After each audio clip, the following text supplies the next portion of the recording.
how did Jeffrey Epstein have the financial backing to abuse what turns out to be hundreds of young women and girls? The hundreds of millions of dollars that Epstein amassed, the palatial estates and aircraft. Connections to some of the wealthiest, most established people all over the world. There's been a tremendous number of conspiracy theories and myths. From he was running a huge blackmail operation to he was affiliated with spy agencies. Through months of reporting and digging through documents. People's diaries, letters, old photo albums. The answer is he stole it.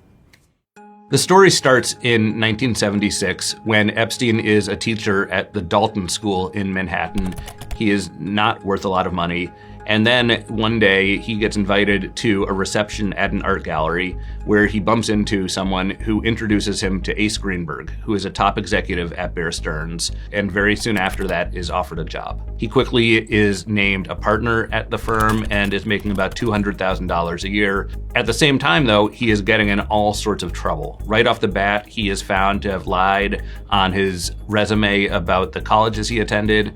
After that, he gets busted for abusing his expense account, spending more than $10,000 on jewelry and clothing for his girlfriend, and even making an improper loan to one of his buddies from high school. But the thing that he has this mastery of is cultivating these relationships with people that are way above him in the hierarchy, and he gets very close very quickly to the firm's top executives. What's remarkable about Jeffrey Epstein's ascent during this time is he faces almost no repercussions. In 1981, he leaves Bear Stearns, and what we found is that he was on his own, engineering small scams left and right. He solicits money for a supposed oil deal, ends up absconding with $450,000 of his client's money. He solicits more money to invest in deals that look a lot like market manipulation. By the late 1980s, he is paired up with a guy named Stephen Hoffenberg, who ultimately gets accused of running a huge Ponzi scheme, which Epstein is apparently linked to, although never officially accused of wrongdoing. At the time, he was very convincing. He was excellent at separating wealthy people, namely men,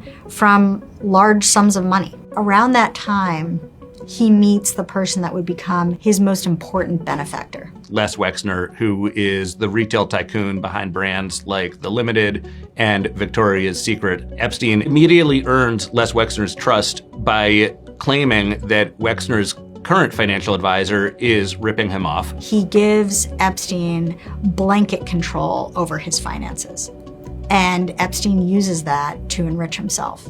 By the late 1980s, he was worth about $15 million, and he uses that illusion of great success to build new connections, and a lot of people turn out to be very gullible. All the while that he is lying and manipulating and exaggerating, he is continuing to abuse women and girls. One of the things that we saw over and over again in our reporting was a lack of accountability. The impunity with which Epstein operated, it really emboldened him. And that's a pattern that we saw not just with financial crimes, but also when he began operating this huge sex trafficking operation.